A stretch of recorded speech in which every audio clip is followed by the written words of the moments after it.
Isang mapagpalang umaga sa ating lahat, mga kapatid ko kay Kristo, mula sa The Solid Rock Morning Devotion. Isang kagalakan na muli tayo ay makapagbulay-bulay sa salita ng Panginoon sa umagang ito. Mga ilang minutong pagbubulay-bulay ng mga salita ng Panginoon upang papurihan at sambahin ang ating Panginoong Jesucristo. Salamat sa inyong pagsama sa akin ngayong umaga, mga kaibigan, upang magbigay ng kalakasan at encouragement ang salita ng Diyos na ating pag-uusapan ngayong umaga. Ang text na ating pagbubulay-bulayan ngayong umaga ay matatagpuan sa mga Hebreo, Kapitulo 11, talatang 1. Ito ay sa Magandang Balita, Biblia. Ang pananampalataya ay katiyakan na mangyayari ang ating mga inaasahan at paninindigan tungkol sa mga bagay na hindi nakikita. Tayo po ay manalangin.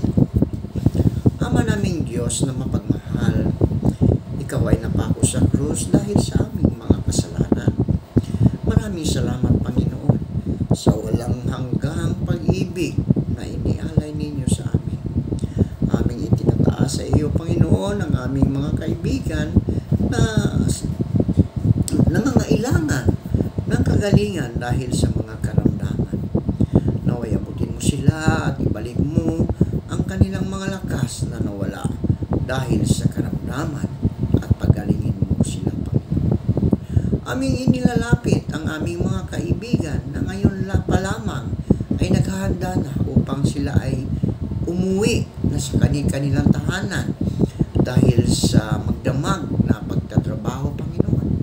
Ingatan mo sila, O Diyos, sa kanilang pagbabiyahe, lalong-lalo na, Panginoon, kung sila ay nagmamaniho ng mga motorsiklo. Ang antok ay naway mapigilan hanggang sila ay makarating sa kanilang tahanan, Panginoon, upang sila ay makapagpahinga.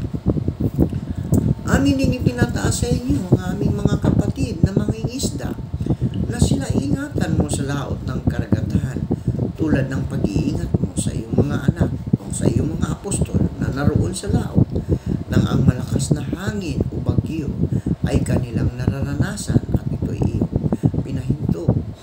Amin ding itinataas ang aming mga kapatid na mga magsasaka na sila ingatan mo sa kanilang pagsaka upang marami silang maitanim na mga pagkain katulad ng palay, gulay, prutas upang sila, O Diyos, ay makapagbigay ng pagkain sa bawat tao dito sa mundong aming ginagalawan. Amin ding inilalapit sa iyo, Panginoon, ang aming mga kapatid na naghahanap ng trabaho. Ito man ay lokal o abroad. Naway makasumpok sila ng magandang trabaho sa tulong ng iyong banal na Espiritu upang sila ay magkaroon ng hanap buhay. Amin ding inilalapit sa inyo ang aming mga kaibigan na naghahanap buhay sa ibang bansa, ang mga OFW. Naway ingatan mo sila, Panginoon, sa kanilang paghahanap buhay doon dahil sila ay malayo sa kanilang mga mahal sa buhay upang masustentuhan o masustinahan nila ang mga pangangailangan ng kanilang pamilya dito sa Pilipinas. Ingatan mo sila, Panginoon, at bigyan mo sila ng kalakasan sa araw-araw. Maraming salamat, Panginoon, sa mga katugunan sa aming mga panalangin sa pangalan ni Jesucristo na aming Diyos at tagapagligtas. Amen. Ano mang hirap o balakid ang maranasan sa daan, mahalagang harapin ito ng may determinasyon na marating ang pupuntahan. Hindi maaaring paghiwalayin ang paglalakbay kasama ang kapwa at ang paglalakbay kasama ang Diyos. Dahil makikita ng tao sa mga ito ang kahulugan ng kanyang buhay. Sa kanyang patuloy na paglalakbay sa mundong ito, siguradong matatagpuan niya ang kanyang hinahanap. Kung siya ay patuloy na maniniwala at magbubukas ng puso at isip sa katotohanan, ay may dahilan kung bakit siya umiiral sa mundong ito. Dapat palaging tandaan, mga kaibigan, na ang bawat isa ay may personal na misyon sa buhay. Ikaw, kaibigan, alam mo ba ang dahilan ng iyong pag-iral dito sa mundo? May magandang plano ang Diyos sa bawat isa sa atin, mga kaibigan. Nais ng Diyos na maranasan ng tao ang kahulugan at kabuluhan ng buhay. Ang mabuhay ng maligaya at maginhawa.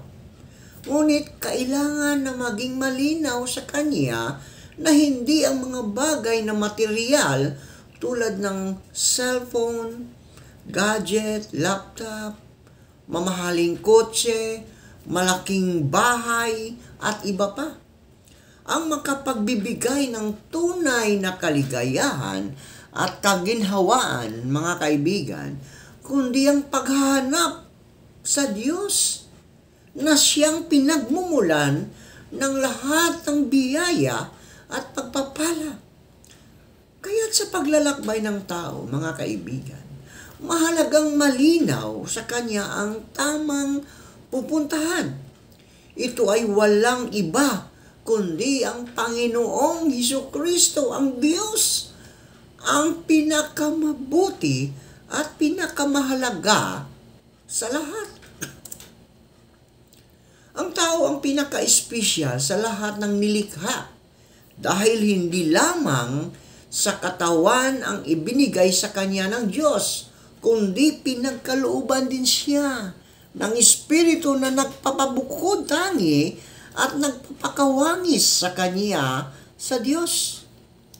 Ngunit ang nagpapakatao sa tao ay ang kanyang Espiritu na kinaroroonan ng persona. Ang persona ayon kay Scheller ay ang pagkaako. Ang bawat tao na nagpapabukod tangi sa kanya. Kaya't ang espiritualidad ng tao ay galing sa kanyang pagkatao. Ito ay lalong lumalalim kung isinasabuhay niya ang kanyang pagiging kawangis o kalarawan ng Diyos at kung paano niya minamahal ang kanyang kapwa. Ang tunay na diwa ng espiritualidad ay ang pagkakaroon ng mabuting ugnayan sa kapwa at ang pagtugon sa tawag ng Diyos. Ang espiritualidad ay nagkakaroon ng diwa kung ang espiritu ng tao ay sumasailalim sa kaibuturan ng kanyang buhay kasama ang kanyang kilos, damdamin at kaisipan. Kaya anuman ang relihiyon ng isang tao, ang espiritualidad ang pinakarurok na punto kung saan niya nakakatagpo ang Diyos. Ang tao ay naghahanap ng kahulugan ng kanyang buhay mula sa kanyang pagtatanong kung bakit siya umiiral sa harap ng mga pagsubok o problema na kanyang pinagdaraanan. Marahil nagtatanong ang tao kung may Diyos bang makapagbibigay ng kasagutan sa kanyang mga pagtatanong. Dito kailangan niya ang pananampalataya, mga kaibigan. Dahil ang pananampalataya ay ang personal na ugnayan ng tao sa Diyos.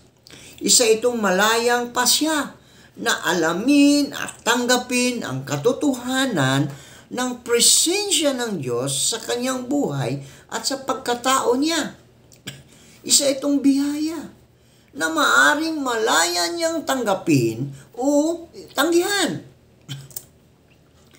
Sa pananampalataya, mga kaibigan, naniniwala at umaasa ang tao sa mga bagay na hindi nakikita. Ayon sa aklat ng Hebreo, sinasabi na ang pananampalataya ang siyang kapanatagan sa mga bagay na inaasam. Ang kasiguruhan sa mga bagay na hindi nakikita. Ibig sabihin, mga kaibigan, nagiging panatag ang tao dahil siya ay naniniwala at nagtitiwala sa Panginoong Jesucristo. Kahit pa hindi niya ito nakikita at mula rito. Naranasan niya ang kapanatagan, ang tunay na kaginhawaan at kaligayahan. Ngayon, ay inaanyayahan kita, kaibigan, na pagnilayan ng isang awit na may pangamagat na I Believe ni Tom Jones. Kung alam niyo po itong awit na ito, pwede niyo akong sabayan dahil ang aking boses ay hindi maganda. I believe for every drops of rain that falls, a flowers grows.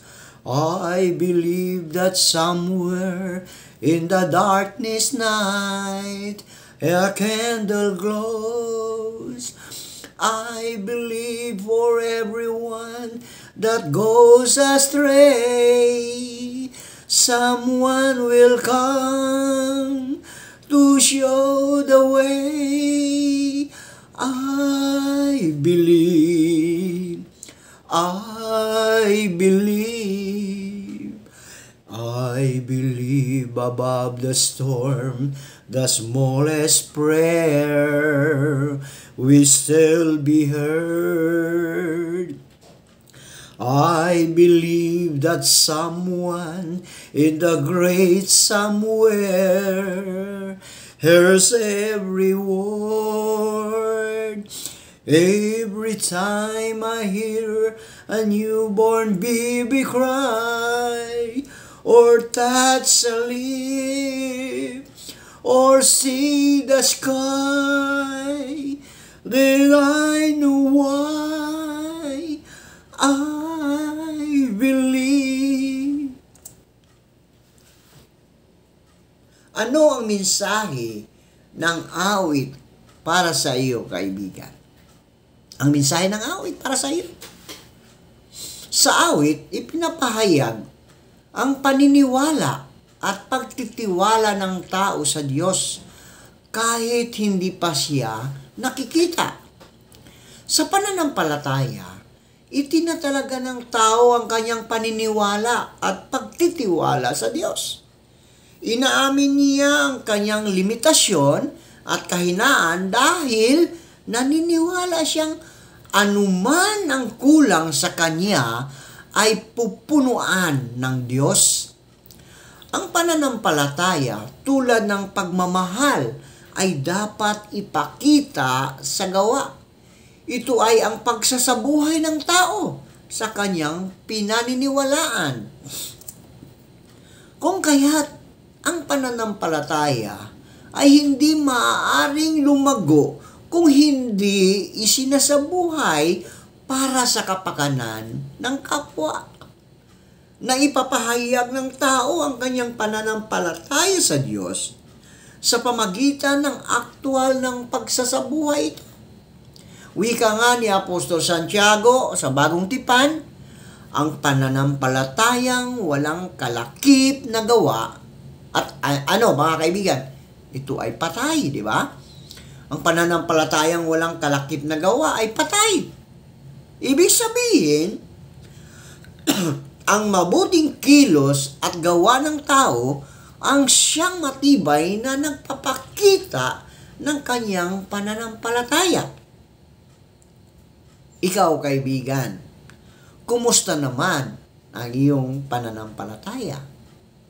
Ito ba'y pananampalatayang buhay? Sa anong paraan, kaibigan? Pagnilay-nilayan natin ito. Tayo po ay manalangin. Marami pong salamat, Panginoon, sa isang magandang umaga na iyong ibinigay sa amin. Maraming salamat na kami ay malayang lumapit sa inyo, sumamba sa inyo, manalangin sa inyo. Salamat, Panginoon, dahil binigyan mo kami ng kalayaan upang kami, O Diyos, ay patuloy na maglilingkod, sumampalataya at sumamba sa aming Diyos na buhay. Panginoong Hesus, sa umagang ito, patuloy kong inilalapit sa inyo ang mga kaibigan namin, lalong-lalo na yung mga nakikinig sa iyong mga salita.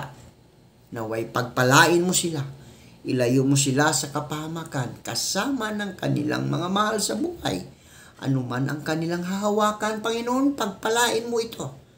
Ikaw, Diyos, ang siyang maghari sa bawat puso ng lahat ng nakikinig ngayong umaga. Panginoon Hesus, tulad ng mga alagad mo, nagpapasalamat po kami sa inyong pagtitiwala at pagtawag sa amin para maglingkod sa iyo. Kahit hindi kami karapat-dapat, makakaasa po kayo na hindi po namin sasayangin ang magandang pagkakataon na ibinigay mo sa amin.